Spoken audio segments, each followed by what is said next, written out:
मैं इमदाद सुमरो। ख़बरें बड़ी मज़ेदार हैं, दिलचस्प ख़बरें हैं, चस्केदार सनसनीखेज़ ख़बरें हैं। और एक ख़बर तो ये है उनमें कि तहरीक इंसाफ के अंदर बन गया फॉरवर्ड ब्लॉक और अक्सरियत तहरीक इंसाफ की ऐवान में जो थी वो अक़लियत में बदल गई।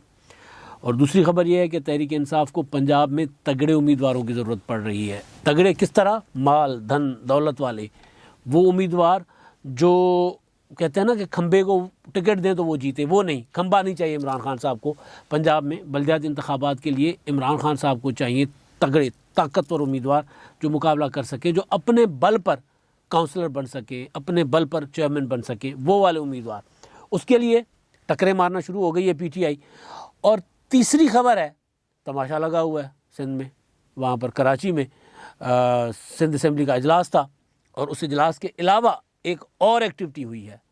तमाशा लगा सिंध असम्बली के इजलास में। दूसरी एक्टिविटी जो है वो एक सियासी सफ़बंदी है पीपल्स पार्टी के ख़िलाफ़, और उसमें जो सनसनी है वो सनसनी वहाँ पर होती है। वो सनसनी है मुस्लिम लीग नून और पीटीआई ने जफ़ा डाल दिया है, जफ़ा डाला है, इत्तेहाद कर लिया है आपस में।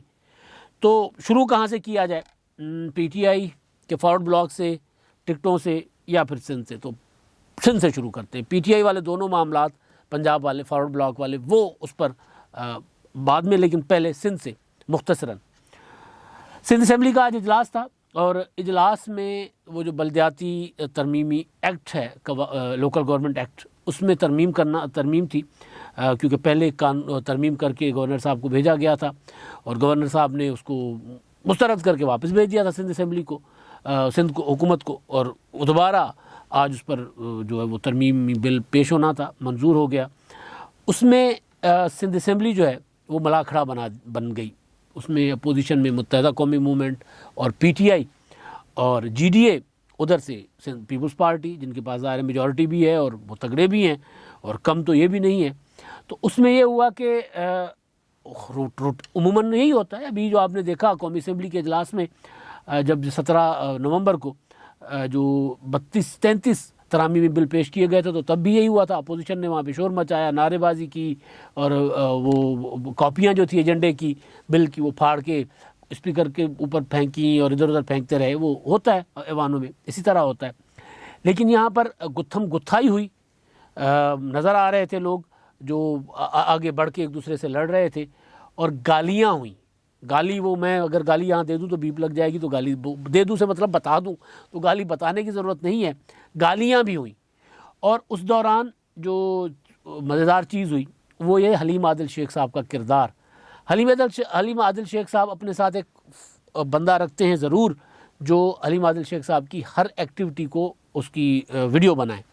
तो हलीम आदिल शेख साहब वहाँ पर अपोजिशन लीडर हैं। उन्होंने बजाय इसके कि उस लड़ाई को आगे जाकर, क्योंकि उनके अरकान जो हैं वो गुत्थम गुत्था हो रहे थे, उधर से पीपल्स पार्टी के अरकान, तो बीच में दोनों पार्टियों के लोग बचाव भी करा रहे थे कि यार इस तरह नहीं, बीच बचाओ जिसको कहते हैं, वो भी करवा रहे थे। लेकिन हलीम आदिल शेख, जिनका किरदार बीच बचाव करवाने वाला हो, वो फिर जलती पे तेल डाल रहे थे। भुर भुर छेड़ो जंग मचा, सिंधी में हम कहते हैं ना।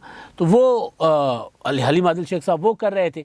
शेख साहब ये कर रहे थे कि शेख साहब पीछे उनके कैमरा है और वो कमेंट्री कर रहे हैं, लाइव कमेंट्री। ये देखें बदमाशी हो रही है, ये देखें ये चोर है, ये देखें डाकू है, ये देखें कातिल है। ठीक है, सारा कुछ होता है। लेकिन अब हलीम आदिल शेख साहब वहाँ पे रिपोर्टिंग कर रहे थे असल में, ऐवान के अंदर खड़े होकर, और वो कैमरे से फुटेज बनवा रहे थे।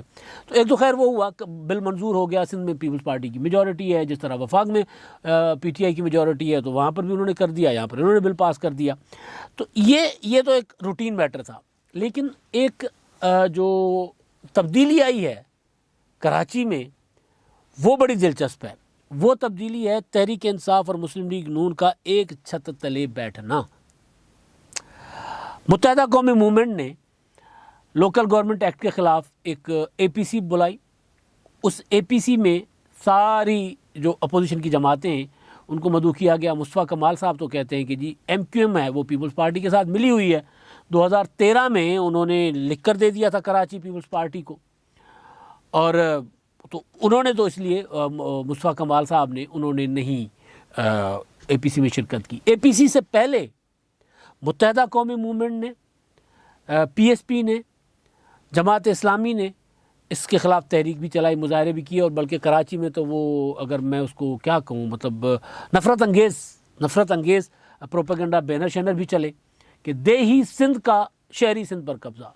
ये तो पॉलिटिकली पीपल्स पार्टी जो तरमीम ला रही है उससे मुत्तहिदा कौम मूवमेंट को इख्तलाफ रखने का पूरा पूरा हक़ है, मुस्लिम लीग नून को इख्तलाफ रखने का पूरा पूरा हक़ है, लेकिन सिंध में ये बड़ी हसास नोयत के मामलात होते हैं वहाँ पर, कि वहाँ पर अगर ये तकसीम करनी शुरू करने की कोशिश की जाए या जो उसको हवा दे, तो वो 80s सबको याद है, 90s सबको याद है कि कराची बड़ी मुश्किल से जाकर सुकून की नींद सो रहा है, वरना कराची लाशें उठाता रहा है।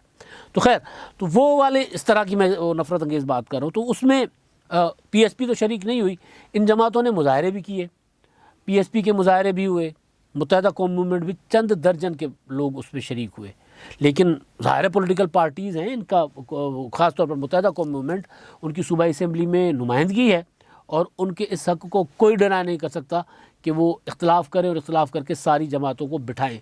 तो उन्होंने बिठाया। वहाँ पर मुत्तहिदा कौमी मूवमेंट और PTI तो इत्तेहादी हैं ही, सिंध असम्बली में अपोजिशन में, लेकिन वहाँ पर मुस्लिम लीग नून, जिनकी सिंध असम्बली में नुमाइंदगी नहीं है, जिनसे सिंध से मेरा ख्याल है उनका कोई भी कोई नहीं है सिंध का, उनको मुस्लिम लीग नून का सिंध से MNA, वो हमारे दोस्त हैं खियलदास कोस्तानी साहब, वो अक़लियती सीटों पर हैं, तो वो उनको पंजाब से, यानी जो मुस्लिम लीग नून की जो मजमूई मेजॉरिटी थी कौमी असम्बली में, उसकी बुनियाद पर उनको जो सीट मिलनी थी, तो वहाँ पर खियलदास वहाँ पर हैं उसमें, तो वो सिंध की उस तरह नुमाइंदगी हो जाती है। अदरवाइज़ जो डायरेक्टली इलेक्टेड मेरा ख्याल है सिंध से भी, ख्याल क्या कन्फर्म कि कोई MNA नहीं है, MPA तो भी नहीं है, तो वो, लेकिन ज़ाहिर पॉलिटिकल पार्टी है, उनको राइट है वहाँ पर किसी भी किस्म की सियासी एक्टिविज़म में शामिल होने का, और वहाँ पर वो क्योंकि हुकूमत का हिस्सा नहीं है और पीपल्स पार्टी और मुस्लिम लीग नून का कोई इत्तेहाद भी नहीं है कोई उस तरह का, कौमी असम्बली में अपोजिशन की जमातें मुश्तरका अपोजिशन के तौर पे, वो मुत्तहिदा अपोजिशन के तौर पे एक दूसरे के साथ बैठती हैं, तो मुस्लिम लीग नून को भी राइट है कि वहाँ बैठ जाए वहाँ की अपोजिशन के साथ। लेकिन कौमी सियासत के तनाजुर में मैं बात कर रहा हूँ कि मुस्लिम लीग नून वहाँ पर PTI के साथ बैठ गई। वही लबो लहजा सिंध में तासुब की वो जो हवा को, फ़िज़ा को बढ़ाने के लिए जो लबो लहजा अख्तियार करती है मुत्तहिदा कौमी मूवमेंट, जो लबो लहजा अख्तियार करती है PTI, वो आपको याद होगा पिछले दिनों कुछ ट्रांसफ़र हुई थी पोस्टिंग, तो सिंध से लोगों को कराची में ट्रांसफ़र किया गया है, जिस पर वो आपको याद होगा कि नैब ने भी नोटिस लिया था, बाद में नोटिस वापस लेना पड़ा था। नैब ने कहा था कि बताएं कि सिंध से कितने लोग कराची में। अब ये वो जो हैं अपने मिफ्ता इस्माइल साहब, वो वहाँ पर उन्होंने उनका खिताब, वो उनकी बातें जब, और वो जिस तरह की तकारीर उन्होंने इवन अपने इलेक्शन में भी की थी, इलेक्शन कैंपेन जो थी 249 वाली, वो भी वजह बनी थी उनकी एक शिकस्त की, कि लोग अब तासुब की सियासत नहीं देखना चाहते कराची में। लोग इस शहर में देखना चाहते हैं कि यार जो शहर के लिए काम करे, अगर कोई काम नहीं भी करता तो कम अज़ कम शहर के जो मुस्तकिल बाशिंदे हैं ना, उनकी ज़बान, उनकी लसान, उनकी कौमियत कोई सी भी है, उनको कम अज़ कम आपस में ना लड़ाए। तो वहाँ पर यह हुआ कि जी वो जो APC में यका आवाज़ बने मुस्लिम लीग नून और PTI प्लेटफार्म था अपना मुत्तहिदा कौमी मूवमेंट का। तो ये सनसनी है पाकिस्तान की सियासत में। बदीन के इंतखाबात, घोटकी के इंतखाबात, मुख्तलिफ लाड़काना के इंतखाबात, वहाँ पर ये इत्तेहाद होते रहते हैं इस तरह के मतलब पीपल्स पार्टी के ख़िलाफ़ जितनी भी जमातें, और उनका, और होता भी यही है, ऐसा ही होना चाहिए, सियासत है, इसका तकाजा, लेकिन कम अज़ कम इसमें नफ़रत वाला एलिमेंट ना हो तो बेहतर है। और क्योंकि जिस नहज पर मुस्लिम लीग नून और PTI एक चले गए हुए हैं, एक दूसरे के ख़िलाफ़ ज़ातियात पर उतर आए हैं, तो इसलिए ये ख़बर, बड़ी ख़बर है कि वो आपस में जफ्फे डालकर बैठे हैं सिंध में और बलदियाती कानून के ख़िलाफ़। अब आता हूँ मैं, वो जो बड़ी सनसनी है तहरीक इंसाफ की मेजॉरिटी जो है ना, वो अक़लियत में बदल गई है। गुजरांवाला पंजाब का वाहिद कैंटोनमेंट बोर्ड था जहाँ पर तहरीक इंसाफ को जीत मिली थी, जहाँ पर तहरीक इंसाफ ने, मुस्लिम लीग नून के पास पूरा का पूरा गुजरांवाला डिवीज़न था कौमी असम्बली और सूबाई असम्बली में। तहरीक इंसाफ ने मुस्लिम लीग नून को मात दी थी, शहमात दी थी, बल्कि कैंटोनमेंट बोर्ड के इंतखाबात में 6 सीटें PTI ने ली थी, 4 मुस्लिम लीग नून ने, 2 मुस्लिम लीग नून ने, 2 आज़ाद। तो इसी तरह जो वहाँ पर बना था 7 PTI के पास, 3 नून लीग के पास और 2 आज़ाद, 14 अरकान थे। तो वो उसमें नहीं, 12 अरकान, तो उसमें ये हुआ कि मेजॉरिटी होने के बावजूद पीटीआई अपना वाइस चेयरमैन जो है कैंटोनमेंट बोर्ड का मुंतखब नहीं करवा सकी। पीटीआई की टिकट पर मुंतखब होने वाले कमर चीमा साहब जो हैं वो बन गए वाइस चेयरमैन, और उन्होंने अपनी एक और साथी उनके साजिद इकराम लोन साहब और फिर आज़ाद मिलाकर मुस्लिम लीग नून के साथ जाकर मिले हैं। और उनके वीडियो बयान पहले आया कि जी मैं मुस्लिम पीटीआई के साथ नहीं हूँ, अगले दिन आया कि जी मैं पीटीआई के साथ हूँ, फिर आया कि जी नहीं मैं पीटीआई के साथ नहीं हूँ, और उनकी हमजा शहबाज साहब से भी मुलाकात हो गई। अब ये जो कमर चीमा साहब हैं, इनके पैटर्न हैं, इनके इनके इनके सर पे हाथ था असगर विड़ाइच जो वहाँ के तहसील सदर हैं, और उसके अलावा राना साजिद साहब जो ज़िले सदर हैं पीटीआई के। बताया जा रहा है कि ये लोग इस सारी अपनी जमात के अंदर नकबजनी करने में ये लोग शामिल थे। अब मैंने जब पता किया पीटीआई के लोकल गुजरांवाला के दोस्तों से कि ये क्या मतलब अपनी जमात को हरवाने के पीछे उनको क्या फ़ायदा होगा, तो शरीका पता चला, शरीका होता है ना। अब हुआ ये था कि नोमान चट्ठा साहब ने यहाँ पर प्लानिंग की थी, वो जो कन्वीनियर थे पार्लियामानी बोर्ड के टिकट्स तकसीम करने के लिए कैंटोनमेंट बोर्ड के, तो वो नोमान चट्ठा साहब ने सबके साथ मुशावरत के साथ टिकटें तकसीम की, तगड़े तगड़े लोग ले आए, और यहाँ पर मुस्लिम लीग नून की मेजॉरिटी होने के बावजूद कैंटोनमेंट बोर्ड में मुस्लिम लीग नून को दी शिकस्त। तो उससे ये हुआ कि नोमान चट्ठा और उनकी जो ग्रुप था वो ज़रा तगड़ा होकर सामने आ गया, तो उसका शरीका पुटना था, मारना था, उनको शिकस्त दिलवानी थी।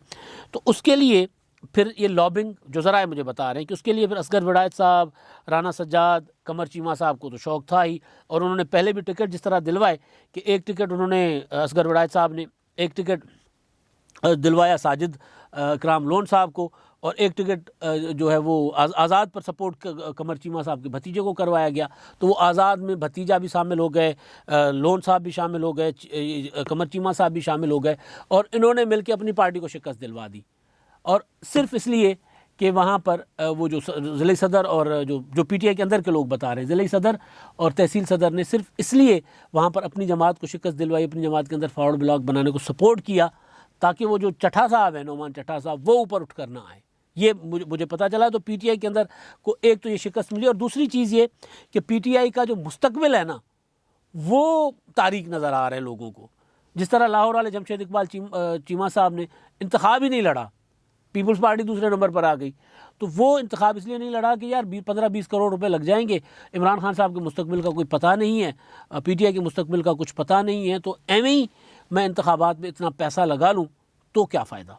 तो इसीलिए ये लोग भी अपना फ्यूचर देख रहे हैं। हमजा शहबाज साहब से मिल चुके हुए हैं मुस्लिम लीग नून में, अब ये वहाँ पर जो कैंटोनमेंट बोर्ड के वाइस चेयरमैन बन के मुस्लिम लीग नून के साथ मिले होंगे, तो आगे चल के ज़ाहिर मुस्लिम लीग नून का पंजाब में तो अभी तो उसी तरह ही है, आबोताब के साथ खड़ी हुई है।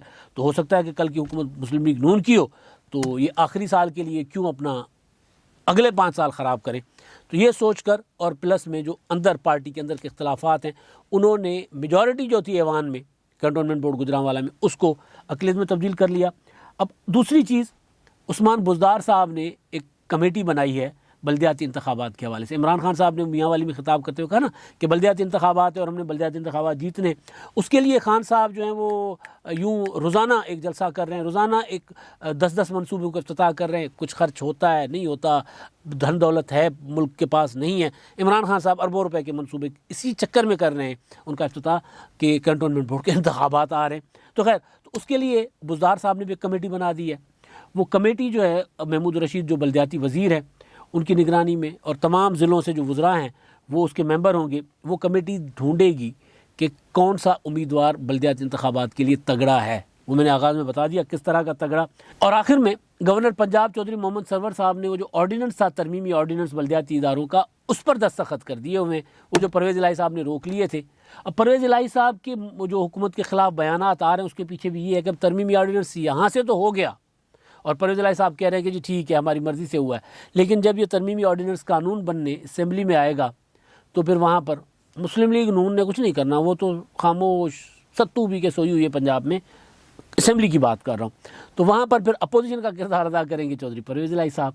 तो वो इंतज़ार कर रहे हैं कि ये बिल जो है कानून बनने असेंबली में आएगा तो फिर वहाँ पर वो देखेंगे। लेकिन असल जो सनसनीखेज़ खबर थी वो मैंने आपको बता दी, जो गुजरांवाला में हुआ है।